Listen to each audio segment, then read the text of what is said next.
Hey, Sal. Hey, how you going? I'm good. I'm just navigating this. Just bear with us, guys, because we are still learning how to rock and roll with this podcast business. It's only the second one.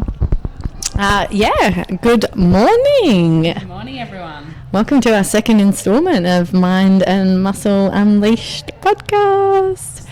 So before we get stuck into it, we'll just take a moment, thank our sponsors, Fernwood Salisbury, which is where we are filming, and Kojo Coffee. We've got our coffees fired up. Mine matches my shirt. Oh, look at that, matchy. I'm just all in black at the moment. How's your week been, Sal? Oh, what a week. It's been an eventful week. Do tell.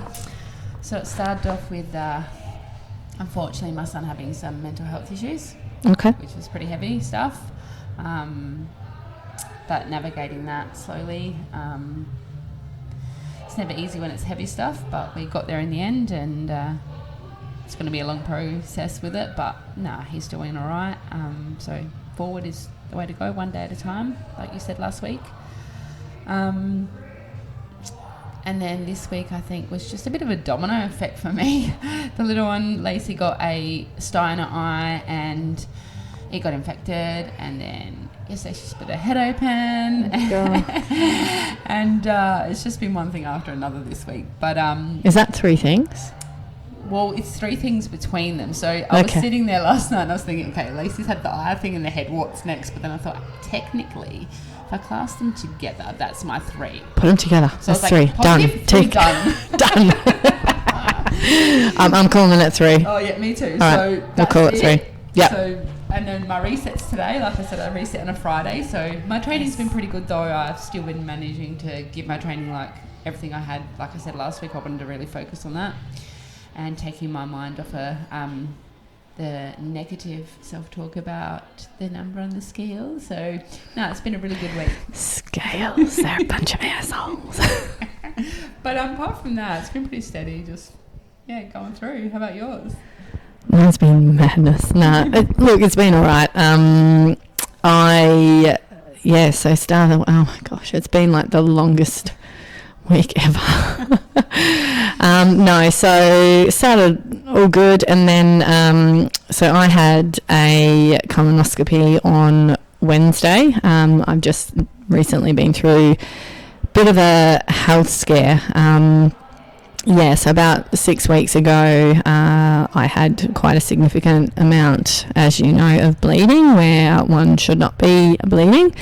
Lots of stomach cramps, and I've got very close family history. So my mum was diagnosed with bowel cancer early onset, so she was in her early 40s.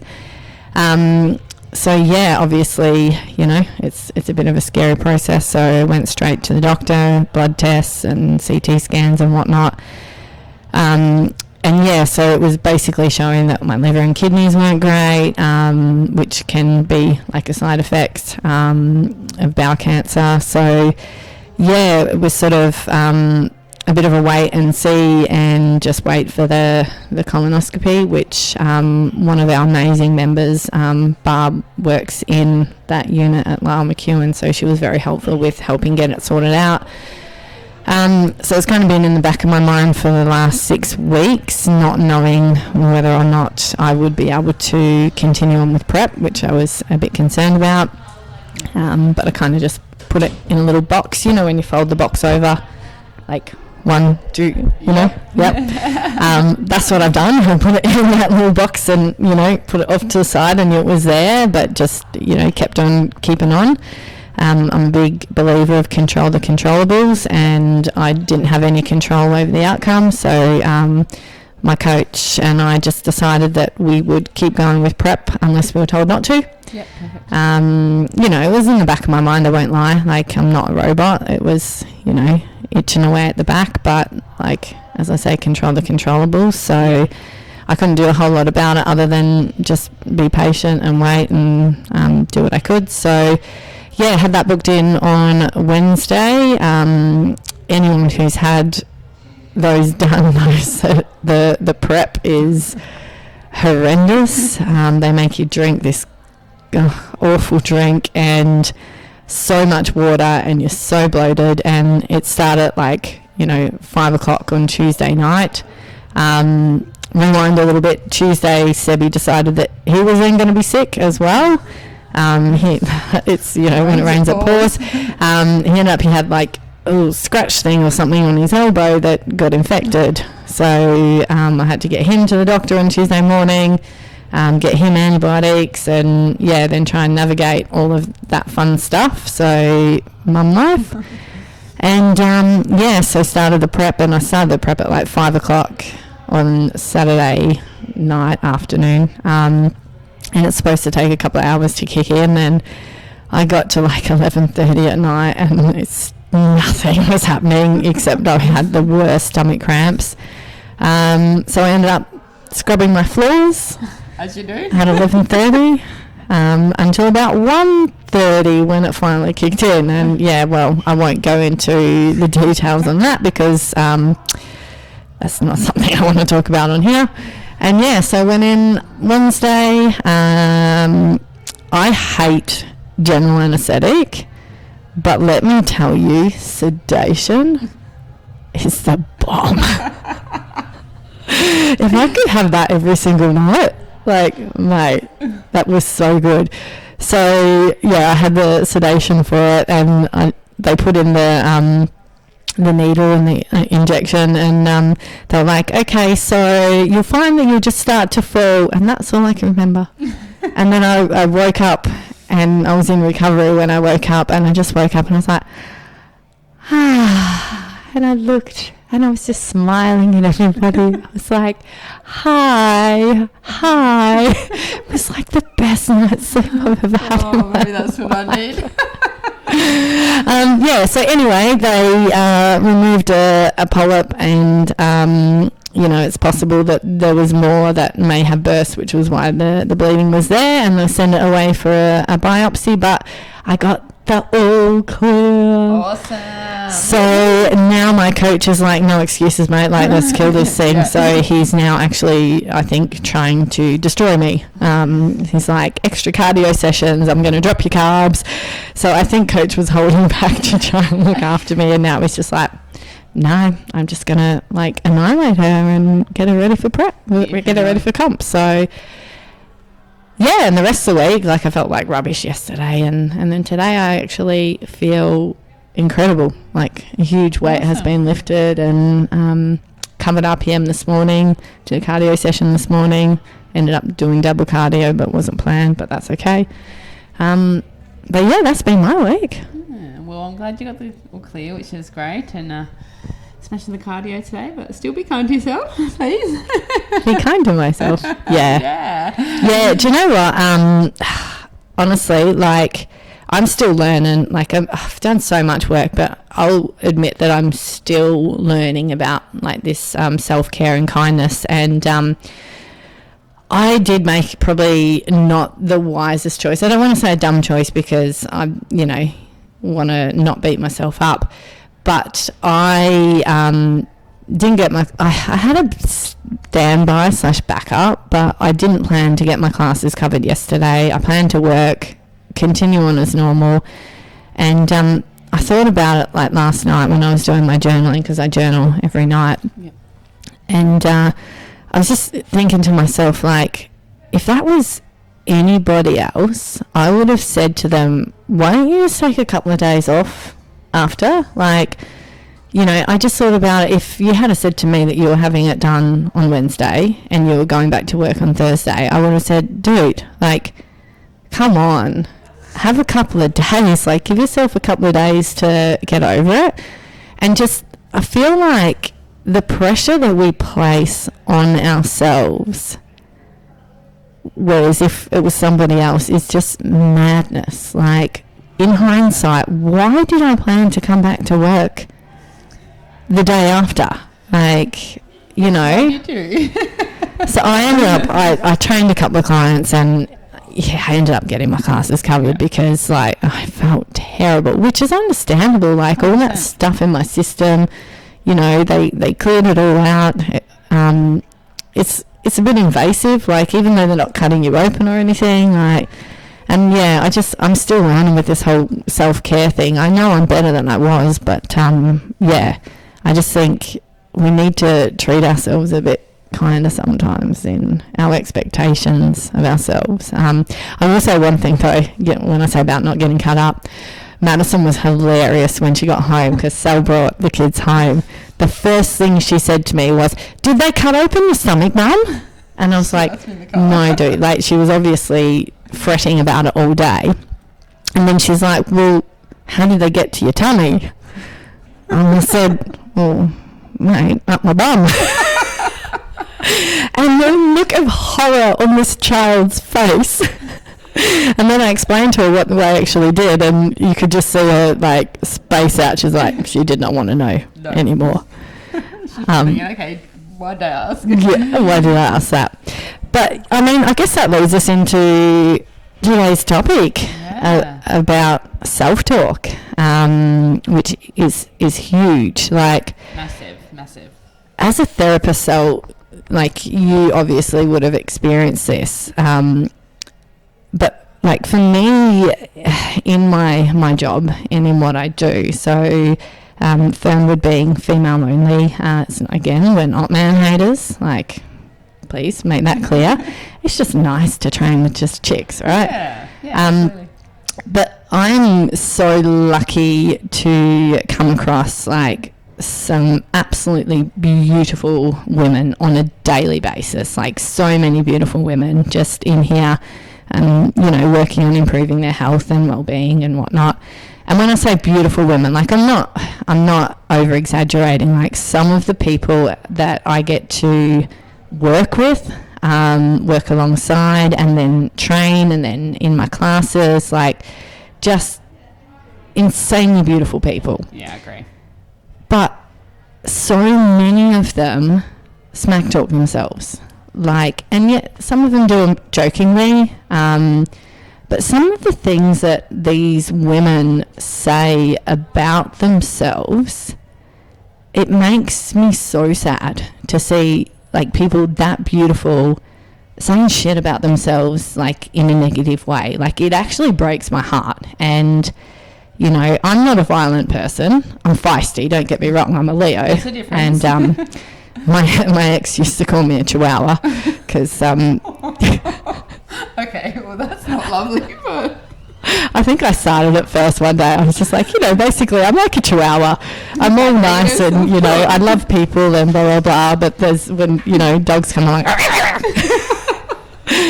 So I am feisty. But anyway, but when I hear him say that, I'm like, I want to punch you in the face. Like, for saying those horrible things about yourself. Like, it breaks my heart when I hear it. And look, it's so common, and I love the fact that you brought up when you said some women are only joking about it, but our subconscious doesn't actually understand that we're joking. So it can't take a joke. No, so we just feed it information, and that information, it doesn't know if that's a joke or truth. So even if you are joking and saying something negative about yourself, that actually impacts the subconscious brain, and that's a seed you're planting for your brain to then believe that.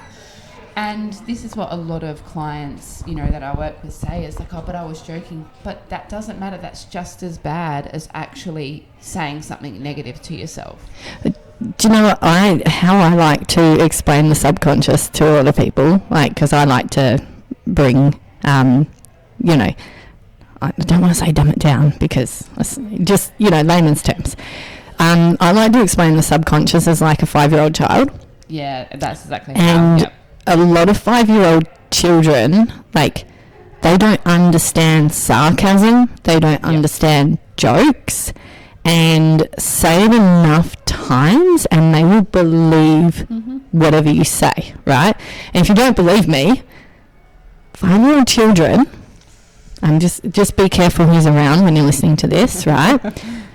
Believe deep in their hearts that there is a big dude in a red suit with a white beard that flies around on a contraption led by reindeer, and he flies all around the world in one night and delivers presents to every child in the world, right?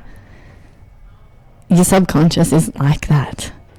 100%. And that's what we don't understand, is how important it is to plant those positive seeds, because the slightest thing we tell it negative, it grabs. It's like a sponge. Soaks it all up. And this self-talk, like whether it starts from a young age or it starts when you get older, do you find, Sel, that a lot of the time that the self-talk can be linked back to childhood, or like 100%? And there's so many, look, a lot of it is linked back to childhood, and any traumas you've been through, and especially if you're raised in, by parents who weren't loving and nurturing, and you were shut down all the time, or you were seen but not heard. That really impacts the brain, because then if you're seen but not heard, and the only voice your subconscious is hearing is the negative, and then you start to tell yourself that, what else does it have to believe but the negative you've fed it? Yeah. So having a traumatic childhood where you were fed negative comments about you and told you weren't good enough and you weren't loved and all those hurtful things, that's what your subconscious only knows. And then because you've been fed that, you start to tell it that. Yep. So it's actually about reframing it. And a thing that I have developed over the years is when I get a negative thought, you got to stop it straight away. Yeah, that's because like when I first started becoming aware of this, like, because in childhood, everyone has their own trauma, and I don't like to talk too much about that sort of stuff because that's the past. But I spent so many years like looking at myself in a mirror, just being like, and I even hate now saying it just to bring it back up, but I used to tell myself that I was fat, I was ugly, I was useless, I was dumb, I was this, I was that. And, last week I touched base on that pivotal moment where I had to make that decision where do I want to be alive, or like, do I want to be dead? And started reading all these books. And one of the books that I did read was a Louise Hay book. And I believe it was How to Heal Your Life. And she talked a lot in this book about self-talk and negative self-talk. And she had these activities where you had to stand in front of the mirror and you had to tell yourself like all this positive stuff, like you're beautiful, you're smart, you're all of these sorts of things. And when I first did this, like I remember standing in front of the mirror and trying to say these things, and I couldn't. I couldn't say these things because I knew deep down that I didn't believe it. And for me, it felt so alien because it was so far the opposite of what I believed. So it didn't feel genuine. So for me, I found that I couldn't do those activities. And the first couple of times I attempted it, I just was, I couldn't say anything. Yeah. I had no words. And so I think it's a great idea for a lot of people to engage in this positive self-talk, but we've also got to be realistic as well. And if you know deep down that you don't believe it and you're not being genuine, then, yes, it's a great activity you can do, but my thoughts is that it's not really going to achieve a whole lot. Yeah. And I think that, the old, what Grandma said, if you don't have anything nice to say, then don't say nothing at all. I think that needs to be the first step. Yeah. Is, not saying it. Actually, let's rewind, because I think the first step should be awareness. And 100%, you definitely need to be aware of it. And there's things you can do. So like a big thing I do, and this all comes over time, these strategies that we give, they're not going to work straight away. So just everyone keep that in mind. But when I get a negative thought, straight away, okay, I go pause, 5, 4, 3, 2, 1. Because that then is stopping that thought. And then that gives you time already to start thinking of a positive. Or ask yourself after your 5, 4, 3, 2, 1, you already know in your head what you're going to say about yourself that's negative. So what actual facts do I have and evidence do I have that comment I'm about to say is true? Oh, shit. Let's elaborate on this. Okay. Yeah. Like anything, we learn, we study, we find evidence that proves that all this study we're learning works, right? Mm-hmm. It's the same with your mind. So I'm about to tell myself, so this week I had a really, just with all my son's mental health and pulling me down, and I started to get a bit negative with myself saying, and I paused and I was like, 5, 4, 3, 2, 1. Now I was going to tell myself that I was a bad mum because I couldn't stop his suicidal thoughts, but I paused and I thought, just slow down let's take your time with this, because I want to hear more about like what you're actually thinking. Like, so I thought, the moment that made me thought that comment was, my son is hurting to the point he wants to take his life. As a mother, it's hard to digest that, and I think we automatically think, what have we done wrong to make him want to be in that position? But what we're not understanding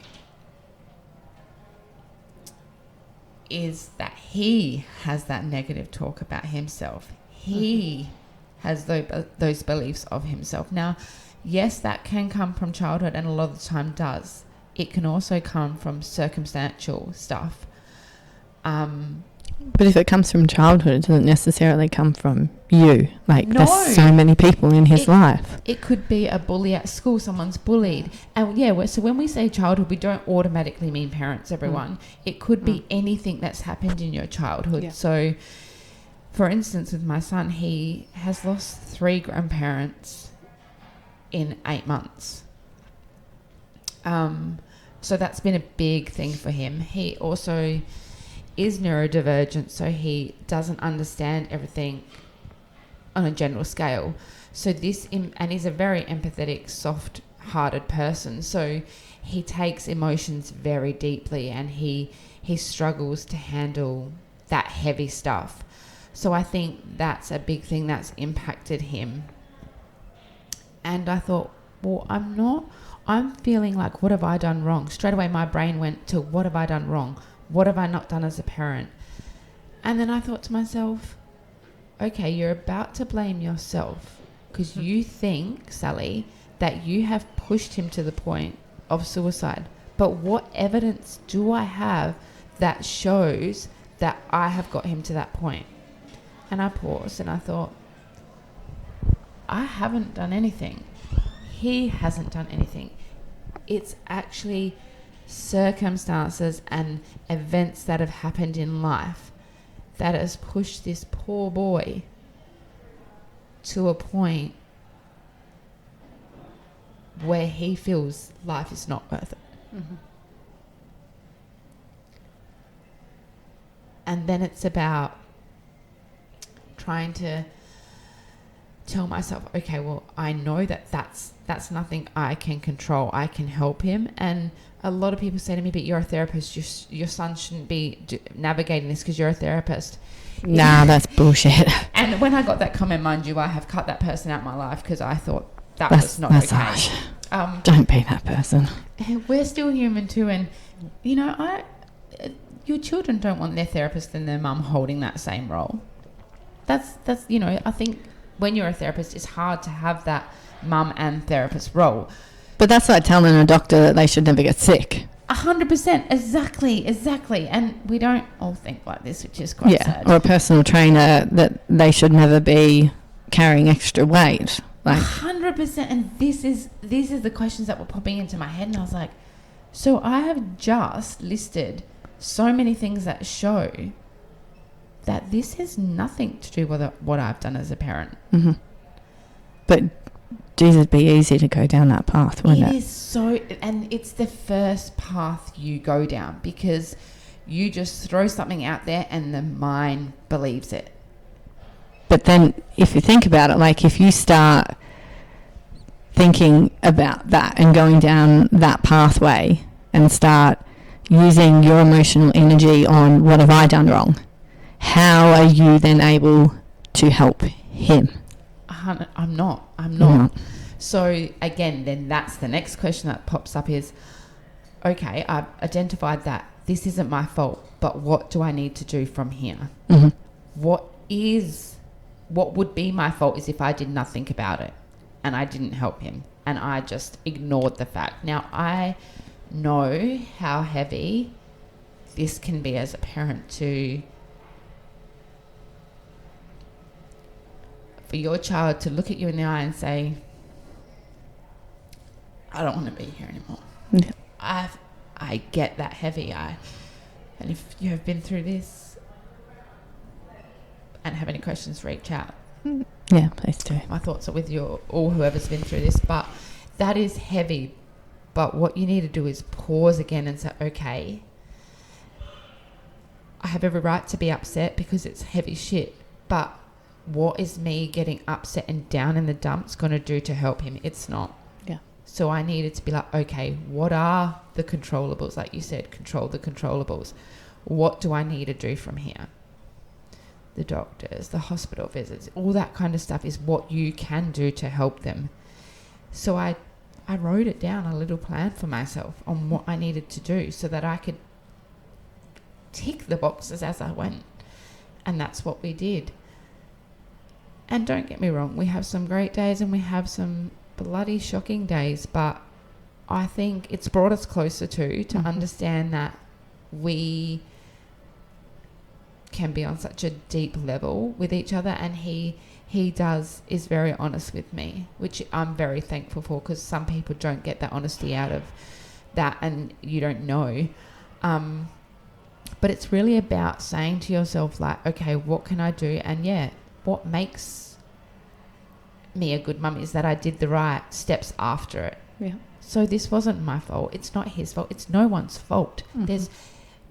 And this is the thing, there doesn't need to be blame or fault in every situation. Most situations don't need that. Yeah. It's, again, a label, like, you know, that's imprinted in us that someone has to be to blame. That's not the case. And it's not productive when you're too busy trying to think about who to blame. Mm-mm.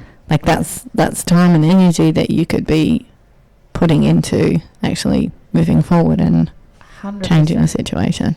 Yeah, and you know, a common thing I tell all of my clients is I have this question when anyone gets so it's about what our brain believes and how if we say something, our brain doesn't even challenge it. So we'll do a little exercise actually. So if I was to say to all you guys, why is the table the mother of the chair? I want you to pause for like 30 seconds, just have a think about it and have your answer in your head.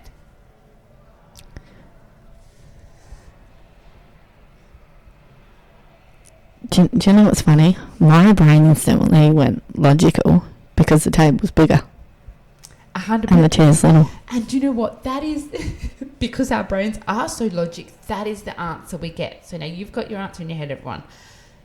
Why does the mother have to be the table of the chair? Why isn't the chair the mother of the table? And the chair's holding the table up as support. So automatically our brains go to what you said and you think, okay, the way I worded it, it must mean that the table is the mother of the chair. Your brain didn't think to challenge my question, and it doesn't. So I guarantee most people would have said it's bigger, it's, you know, lots of things. But I never get the answer of a challenge of, well, why does it have to be the mother of the chair? Well, the chair could be like the grandmother. Like exactly. My grandmother, my brother was such a jerk when we were kids. Like when he got to the point where he was taller than Gran, he'd always go up and be like, I can see the top of your head, Gran. And he'd act like a monkey and he'd be like, on top of my Gran's head. So it could be the grandmother. It could be anyone, but the way we say it, the subconscious mind automatically thinks that the way I frame that question, the table is the mother of the chair, when it's not. It's so automatic, hey? So it's actually so automatic. So just like look back on your question and think, wow, your brain did do that, didn't it? So they're the little things that we have to, before all this work that we do, we have to change that thought pattern of not being able to challenge anything that's said or believing something straight away. Yeah. And having that awareness is, the first step. Hey, Sal, we've hit the 30-minute mark. This has gone quick. I said to Sal at the start of this is, what we wanted to talk about today, and we thought that it would definitely be a multiple-part series, and, we're literally at awareness. And we're going to stick to our guns and keep these podcasts around the 30 to 35 minutes. So we're actually going to press pause on this discussion, and then we're going to pick it up next week, because I think it'll allow you guys an opportunity to have a think about what we've said. And we would really love it if you could DM us on Instagram and, send through how you've become aware of these thoughts this week. And we'll elaborate on everything next week. Yeah. But, we'd love for you to reach out, and next week we will continue on. But what we also want to do each week as well is we do have people already messaging us questions, and we want to, chuck in some Q&A where we can without going too crazy. We did have a question this week. Have you? Yeah, let me have you got it? Phone. So we did have one. And we'll keep them anonymous as well. So even if we see your name, we will keep them anonymous. But if you've got things that you want to ask us, we'd love to answer it. So the question was, so this person told their parents that they didn't want to miss the gym. And the comment back was, it's just... Was it parent or partner? I think she meant to be partner. Yeah, he said. Yeah. Oh, yeah. So, and the comment was, it's just the gym. You can miss one day. How do I make him understand that it's more than just physical? This is a good one. He doesn't go to the gym, so he doesn't get it. And you know what? He probably won't get it until he does start going to the gym. And even then he might not, because it's not his thing. But I think this is taking... Don't have to convince him, though. Yeah, and that's... Again, this is about convincing the brain. So you don't... Just tell him why it means so much to you and what you get out of that. So, he might have different things that he likes to do. He might love, doing something. Oh, it could be anything, He might find satisfaction in... You find it in working out. He finds it in watching a certain TV show, or working on his car, or playing sport. A bit stuff different. That you probably don't understand. Yes. Yeah. So it's just I think, explaining to him, and if you have got something that they do like, saying, okay, well, you know how XYZ means this to you. That's the gym for me. And go into a bit more of what else it helps you with. It makes you feel good. It helps your stress. It helps you navigate the hard times. It helps your sleep. All those things, because we know exercise is more than just enjoyment. It's not just physical. Exactly. Yeah. So I think as well, you need to accept the fact that he may not ever understand. Yeah. Again, 100%. control the controllables.